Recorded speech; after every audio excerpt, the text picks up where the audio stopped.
کیا وجہ ہے کہ جو بائیڈن آپ کو فون ہی نہیں کرتے؟ فون تو چھوڑے، وہ آپ کا فون اٹینڈ ہی نہیں کرتے، وہ بات ہی نہیں کر رہے۔ تو پھر آپ مجھے بتائیے کہ اس کا مطلب یہ ہوا کہ آپ کی کمزور پالیسیز ہیں، آپ کی خارجہ پالیسیز بہت ویک ہیں۔ آپ سے کوئی بات، حالانکہ ہم اپنی اہمیت کو جانتے ہوئے کہ ہماری کیا امپورٹنس اور سگنیفیکنس ہے اس وقت اس اسپیسیفک سچویشن کے اندر، اس کے باوجود اگر ہم سے کوئی بات بھی امریکہ کرنے کو تیار نہیں ہے تو یہ بڑی سنجیدہ بات ہے۔ وہ خوف ہے کہ کوئی اور جائے اور کوئی اور وزیر اعظم نہ بن جائے۔ آپ پاکستان کی ساورنٹی کو گروی رکھ رہے ہیں، یہ آپ پاکستان کی تین کریں، ہمارے نیشنل کریکٹر کی، آپ کو بھی لگ رہا ہے کچھ ایسا ہے، ہماری خودداری کی، ہماری قومی اہمیت کی۔ بلاول بھٹو زرداری کے دورہ امریکہ کے حوالے سے بات کریں گے۔ آج وہ امریکہ جا رہے ہیں اور اس پہ بڑی تشویش ہے پاکستان کے اندر، پولیٹیکل دیگر لیڈرشپ کے اندر، کہ جو ان کا امریکہ کا دورہ ہے اس پہ کہا جاتا رہا ہے کہ وہ اپنی سی وی لے کے جا رہے ہیں امریکہ میں کہ پاکستان میں مجھے موقع دیا جائے۔ کیا ایسا کچھ ہے اور ان کا دورے کا پاکستانی سیاست سے کیا تعلق ہے؟ بلاول بھٹو زرداری کے دورہ امریکہ کے حوالے سے، امریکہ جا رہے ہیں 8 دن کے دورے پہ، بڑا ان کا امپورٹنٹ دورہ اسے کہا جا رہا ہے۔ اس پر حکومتی جو وزراء ہیں وہ اپنی تشویش کا اظہار کر چکے ہیں کہ بلاول کیوں جا رہے ہیں امریکہ۔ وہی سی وی لے کے واشنگٹن پدھار رہے ہیں یہ کہنے کے لیے، جب آپ نے عمران خان سے کہا کہ بیسس دو گے تو اس نے کہا ایبسلیوٹلی ناٹ، میں ہوں نا، اب مجھے لائیے، ہم سب کچھ کرنے کو تیار ہیں۔ ایک دفعہ نہیں 3 دفعہ بلاول جائے، عمران خان ٹھوک کے تو ان کے 5 سال پورے کرے گا اور اگلے 5 سال کا امیدوار ہے وہ، کوئی فرق نہیں پڑتا۔ یہ فروخ حبیب صاحب، یہ تو ان کا ایک نجی دورہ ہے، کسی کانفرنس میں شرکت کر رہے ہیں، کچھ لیڈران سے بھی وہاں پہ شرکت ہونی ہے اعلیٰ سطح کے، اس کا پاکستان کے اندر گورنمنٹ کی تبدیلی سے کیا تعلق ہے؟ کوئی ہے تشویش آپ کو اس سے؟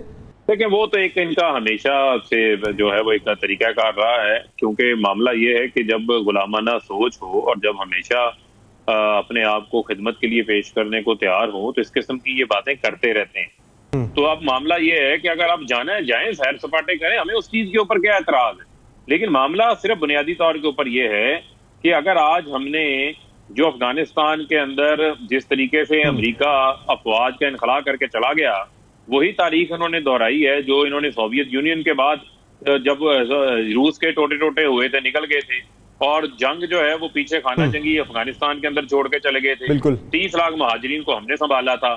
آج بھی جو ہے وہ اگر کوئی ایسی صورتحال بنتی ہے تو اس کا بوجھ پاکستان کے اوپر آنا ہے۔ تو ہمیں یہ کہتے ہیں کہ آپ ان کو یہ اپنی سی وی پیش نہ کریں، آپ ان کو یہ کہیں کہ یہ ہمارا ریاستی موقف ہے کہ ہم جو ہے وہ ڈو مور نہیں کریں گے، اب نو مور ہے، اور پاکستان کی 70,000 جانوں کا، پاکستان کی 150 بلین کی جو اکانومی کی تباہ ہوئی ہے، اس کا احساس جو ہے وہ یو ایس کو، امریکہ کو ہونا چاہیے، اس کا ادراک ان کو ہونا چاہیے۔ آپ کو بھی پورا یقین ہے کہ وہ سی وی لے کے جا رہی ہے امریکہ اپنی؟ یعنی آپ کو بھی یقین ہے کہ وہ سی وی ہی لے کے جا رہے ہیں؟ دیکھیں، یہ کسی سے ڈھکی چھپی بات ہے۔ کیوں جا رہے ہیں؟ کیا وہاں پر کوئی ٹورسٹ ویزا کے اوپر جا رہے ہیں؟ اسی بنیاد کے اوپر ہی جا رہے ہیں نا۔ تو جاتے نہیں، پوری قوم کو پتا ہے کہ کون امریکہ کی آنکھوں میں آنکھیں ڈال کے بات کر سکتا ہے، کون ہاتھ باندھ کے ان کے آگے سر جھکا کے کھڑا ہوگا، وہ آپ کو پتا چل جائے گا۔ ٹھیک، اشفی صاحب، آپ کو کیا لگ رہا ہے کہ بلاول بھٹو زرداری جو امریکہ جا رہے ہیں واقعتاً یہ سی وی لے کے ہی جا رہے ہیں وہاں کہ پاکستان میں مجھے لے کے آئیں، عمران خان کو ہٹا دیں یہاں سے؟ آپ کو لگ رہا ہے ایسا کچھ ہے؟ دیکھیں میرے پاس اور ہسٹری میں جو چیز درج ہے وہ یہ ہے کہ آئی کے گئے تھے امریکہ اور فورن فنڈنگ کروا کے آئے تھے عمران خان صاحب، اور زیونسٹ لابی سے بھی ملے تھے جو کیس آج بھی الیکشن کمیشن میں ہے۔ اسی طرح شہباز گل صاحب امریکہ گئے تھے اور وہاں سے وہ پرچی لے کے آئے اور آ کے یہاں پہ بن گئے حکومت کے عہدیدار اور ذمہ دار۔ اسی طرح سے معیز صاحب جو این ایس اے میں ہے وہ بھی امریکہ سے ہی پرچی لے کے آئے تھے اور یہاں پہ بیٹھ گئے۔ تو ٹریک ریکارڈ ہمیں ملتا ہے پی ٹی آئی کا کہ ان کا امریکہ کے ساتھ جاتے ہیں اور ایک ریکمنڈیشن لیٹر لے کے آتے ہیں یا وہاں سے فنڈنگ کرا کے آتے ہیں۔ جہاں تک بلاول صاحب کا ہے تو اس کا ابھی گئے ہی نہیں ہے، تو آپ اتنا تکلیف میں ہیں۔ اس کا اگر نجی دورہ جیسے ہے وہ اگر کہہ رہے ہیں جانے دیں، اور یہ کوئی آپ طے نہیں کر سکتے کہ کون بنے گا کب کا وزیر اعظم، یہ اللہ تعالیٰ جانے یا پاکستان کی عوام جانے۔ پاکستانی دنیا کے جس کونے میں بھی بیٹھے ہیں ان کا رائٹ ہے پاکستان کے اندر وہ کوئی اعلیٰ پوزیشن لے سکتے ہیں۔ آپ نے بھی اپنے دور میں شاہین بٹ صاحب کو سینیٹر بنوایا تھا نیو یارک سے لا کے۔ آخری سن لیں نا، آپ سن لیں۔ جی ارے بھائی آخر تو سن لیں, آپ یہ دیکھ لیں کہ شہباز گل صاحب اور شیخ رشید صاحب وزیر داخلہ یہ ایڈمیشن کر رہے ہیں کہ جناب امریکہ پروانہ دیتا ہے پاکستان کے پرائم منسٹر بننے کا, تو اس کے معنی امریکہ نے عمران خان کو بھی وزیر اعظم بنایا ہے اور بنا کے بھیجا ہے. اور یہ جو کچھ جا رہے ہیں تو آپ ان کو خوف ہے کہ کوئی اور جائے اور کوئی اور وزیر اعظم نہ بن جائے. آپ پاکستان کی سوورنٹی کو گروی رکھ رہے ہیں. یہ آپ پاکستان کی تین کریں, ہمارے نیشنل کریکٹر کی, آپ کو بھی لگ رہا ہے کچھ ایسا ہے, ہماری خودداری کی, ہماری قومی اہمیت کی. چلے یہ جس کو وزیر اعظم بنایا امریکہ نے, کیا وہ امریکہ کو ایبسولوٹلی ناٹ کہہ سکتا ہے؟ جب یہ کارگل ہوا تھا تو وہاں جا کر میاں نواز شریف صاحب نے ہاتھ جوڑے ہوئے تھے کلنٹن کے آگے. وہ تو قومی سلامتی کمیٹی کے اندر تو یہ انکشاف سامنے آیا تھا کہ یہ امریکہ نے ابھی تک اڈے مانگے ہی نہیں ہے پاکستان سے, ایبسولوٹلی ناٹ آپ نے پہلے ہی کہہ دیا. اور لگاتار 6 دھماکے کر دیے تھے, 6 دھماکے کیے تھے, 1 2 نہیں 6 دھماکے. دیکھیں بات یہ ہے کہ یہ دھماکوں کا جو کریڈٹ لیتے ہیں اس کے اوپر بے شمار لوگوں کے تبصرے موجود ہیں کہ اس وقت ان کی کیا حالت تھی, اور دھماکے جو ہیں وہ انہوں نے نہیں کیے, یہ پاکستان اور سی پیک کس نے بنایا تھا؟ عمران خان صاحب نے. انہوں نے یہ ایٹم بم بنایا تھا. انہوں نے تو آگے آگے صرف ہمیشہ کی طرح اپنی تختی لگائی تھی اور اس سے کوئی فرق نہیں پڑتا. ایٹمی پاکستان ایٹمی طاقت ہے, اس میں جو ہے وہ ان کا کوئی کسی قسم کا کوئی کریڈٹ نہیں ہے. یہ اس کا اجرا جو ہے وہ جب شروع ہوا وہ بھی سامنے ہے اور جنہوں نے بنایا وہ بھی سامنے ہے.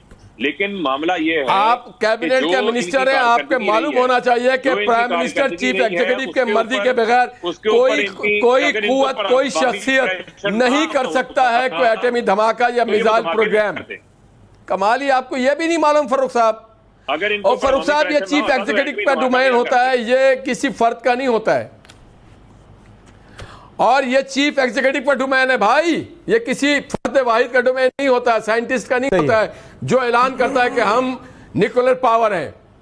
اور بنایا تو تھا نا انہوں نے, کیا ہو گیا آپ کو نہال صاحب؟ میں چیف ایگزیکٹو کی پاور کو تو تسلیم کر رہا ہوں, میں کہہ رہا ہوں بنانے والے کا بھی نام ہے. اور دوسرا آپ یہ نہ, اب کبھی یہ نہ کہہ دینا سی پیک بھی عمران خان صاحب نے, سی پیک کا پروگرام بھی عمران خان صاحب نے کیا تھا, نواز شریف نے نہیں کیا تھا. موٹر وے بھی عمران خان صاحب نے بنوایا تھا, کراچی ایئرپورٹ بھی عمران. چلو یہ تو سی پیک تو کنٹینیوٹی ہے نہال ہاشمی صاحب, یہ تو زرداری صاحب کے دور سے شروع ہوئی تھی چیزیں اور آج بھی جاری ہیں. گاڑی کا پہیہ بھی نواز شریف نے ایجاد کیا تھا, یہ ٹیوب لائٹ بھی انہوں نے بنائی تھی, یہ کیمرہ بھی انہوں نے ایجاد کیا. ہم تو اس سے بڑھ کے آپ کی تعریف کر رہے تھے. آپ نے کیا کیا میرے بھائی یہ بتائیے؟ آپ کشمیر میں کیا کریں گے؟ کراچی کو اس کا حق نہیں دیا. پاکستان کا جو حال کیا ہوا ہے آپ نے, کشمیر کا اس سے مختلف تھوڑی کریں گے آپ. آپ نے یہاں بے روزگاری, مہنگائی, فاقہ کشی, لا اینڈ آرڈر, سب کشمیری دیکھ رہے ہیں آپ کو. میری وہ آپ کی اور میرے الزام تراشیوں سے کوئی فرق نہیں پڑے گا. میرے خیال میں ہمیں کنسٹرکٹیو بات کرنی چاہیے جو ملک کی بہتری کے لیے ہو. ٹھیک ہے, اصل میں بلاول صاحب کے دورہ امریکہ کا مقصد کیا ہے, ریزن کیا ہے, کیوں جا رہے ہیں جناز بلوچ صاحبہ؟ یہ گورنمنٹ میں تشویش ہے کہ وہ دیکھیں, پہلی بات تو یہ ہے کہ پاکستان پیپلز پارٹی کی تاریخ ہے کہ پیپلز پارٹی انٹرنیشنلی اپنے ڈپلومیٹک ریلیشنز کو سٹرینتھن کرنا جانتی ہے. آئسولیشن میں رہ کر آپ نہیں گزارا کر سکتے, اور ایک ایسے وقت میں جب انخلا ہوا, جب امریکہ یہاں سے موو کر کے گیا, امریکہ نے آپ کو ضرورت ہی محسوس نہیں کی, حالانکہ اسٹریٹجیکلی ایک امپورٹنٹ ہماری لوکیشن ہے, اور الٹیمیٹلی اینڈ میں جو ڈیمیج ہوتا ہے, نقصان ہوتا ہے, وہ ہمارا ہی ہوتا ہے. اس کے اوپر اس کے باوجود ہم سے اگر انہوں نے بات نہیں کی تو اس کا ذمہ کس کے اوپر ہوتا ہے؟ یہ اس وقت کی حکومت کی اور وزیر خارجہ کی ناقص پالیسیز کے اوپر ہوتا ہے. کیا وجہ ہے کہ جو بائیڈن آپ کو فون ہی نہیں کرتے؟ فون تو چھوڑے, وہ آپ کا فون اٹینڈ ہی نہیں کرتے, وہ بات ہی نہیں کر رہے. تو پھر آپ مجھے بتائیے کہ اس کا مطلب یہ ہوا کہ آپ کی کمزور پالیسیز ہیں, آپ کی خارجہ پالیسیز بہت ویک ہیں. آپ سے کوئی بات, حالانکہ ہم اپنی اہمیت کو جانتے ہوئے کہ ہماری کیا امپورٹنس اور سگنیفیکنس ہے اس وقت اس اسپیسیفک سچویشن کے اندر, اس کے باوجود اگر ہم سے کوئی بات بھی امریکہ کرنے کو تیار نہیں ہے تو یہ بڑی سنجیدہ بات ہے. اور حکومت کو انسیکیورٹی نہیں ہونی چاہیے کہ بلاول بھٹو صاحب کیوں جا رہے ہیں. یہ فرسٹ ٹائم نہیں جا رہے ہیں, اور اگر وہ جا رہے ہیں ان کے پاس ایک ہسٹری ہے اپنی, ان کے پاس اپنی ڈیموکریٹک سیکریفائسز کی اور ڈیموکریسی کی بہت طویل داستان ہے ان کے پاس. وہ اس کو لے کر پریزنٹ اگر جہاں پر بھی کرتے ہیں اس سے پاکستان کا سر فخر سے بلند ہوتا ہے. وہ ایک ایسی پولیٹیکل پارٹی کو یعنی سی وی نہیں لے کے جا رہے اپنی, اتنی وضاحت کر دیں, کوئی سی وی نہیں لے کے جانے کی ضرورت ہے. ان کے لیے یہی سفیشینٹ ہے کہ وہ ایک ایسی پولیٹیکل پارٹی کو چیئر کر رہے ہیں جس پولیٹیکل پارٹی کی خاتون وزیر اعظم نے جمہوریت کی ریسٹوریشن کے لیے جان کی قربانی دی. بہت شکریہ. انہیں کون سی سی وی کی ضرورت ہے؟